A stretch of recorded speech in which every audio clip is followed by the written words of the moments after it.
ये NCERT 11th class unit and measurement chapter का एक क्वेश्चन है। Periods of oscillation of a simple pendulum is t equal to 2 pi under root L upon G। measured value of L is 20 centimeter, known to 1 mm accuracy, and time for 100 oscillation of pendulum is found to be 90 seconds.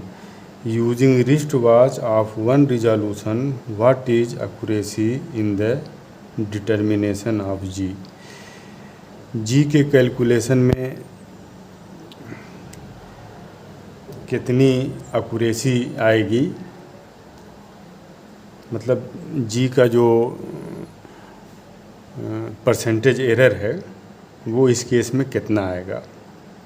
ये formula दिया हुआ है t equal to 2 pi under root L upon g, जहाँ t time period है, g acceleration due to gravity है और L pendulum के का जो धागा है उसकी ये लेंथ है।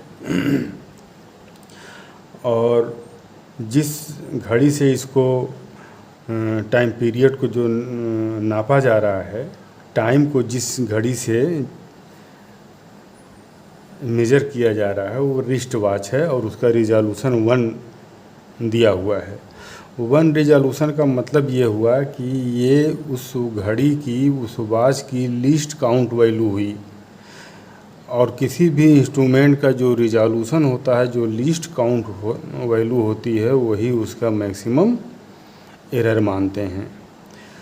तो इसका जो मैक्सिमम एरर है डेल्टा टी वो 1 सेकेंड हो जाएगा और टी के जगह हम लिखेंगे 90 सेकेंड। और लेंथ जो दी हुई है L वो 20 सेंटीमीटर और इसकी ये लेंथ जिसे नापा गया है उसकी एक्यूरेसी 1 mm। 1 mm का मतलब होता है 0.1 सेंटीमीटर।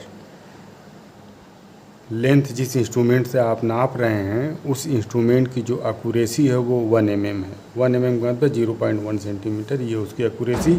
इसका मतलब ये हुआ कि यही उसका लीस्ट काउंट वैल्यू हुआ और यही उसका मैक्सिमम पॉसिबल एरर होगा।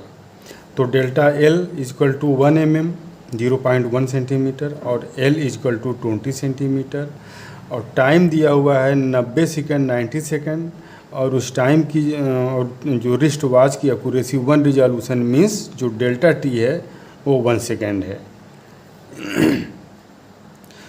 तो t equal to 2 pi under root L upon g, दोनों तरफ स्क्वायर कर देंगे तो ये टी स्क्वायर हो जाएगा। टी स्क्वायर इक्वल टू 2 2 जा 4 पाई स्क्वायर और ये स्क्वायर से अंडर रूट हट जाएगा L अपॉन जी। जी को हम इधर ले लें, टी स्क्वायर यहाँ आ जाएगा। तो अब चूँकि ये 4 पाई स्क्वायर ये कांस्टेंट है और कांस्टेंट में कोई एरर होता नहीं है, इसलिए इसको हम यहाँ मेजरमेंट में हम नहीं लेते हैं। तो जी मान लीजिए जी में जो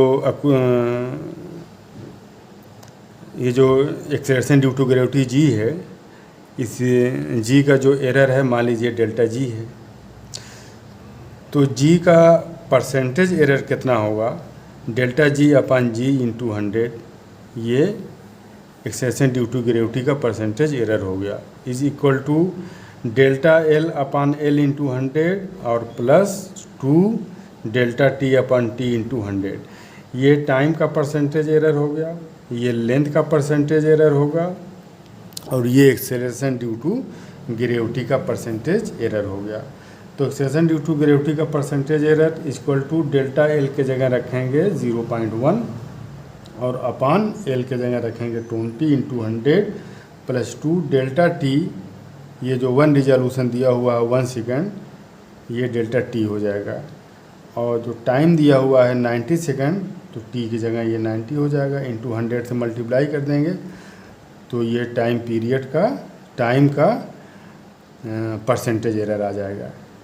तो 0 से 0 कैंसिल हो गया, 0.05 हो जाएगा ये, और प्लस इस 0 से ये 0 कैंसिल हो जाएगा और इसको आप सॉल्व करेंगे तो 2.22 ये इक्वल टू होगा 2.27%। ये नियर अबाउट 3% आएगा।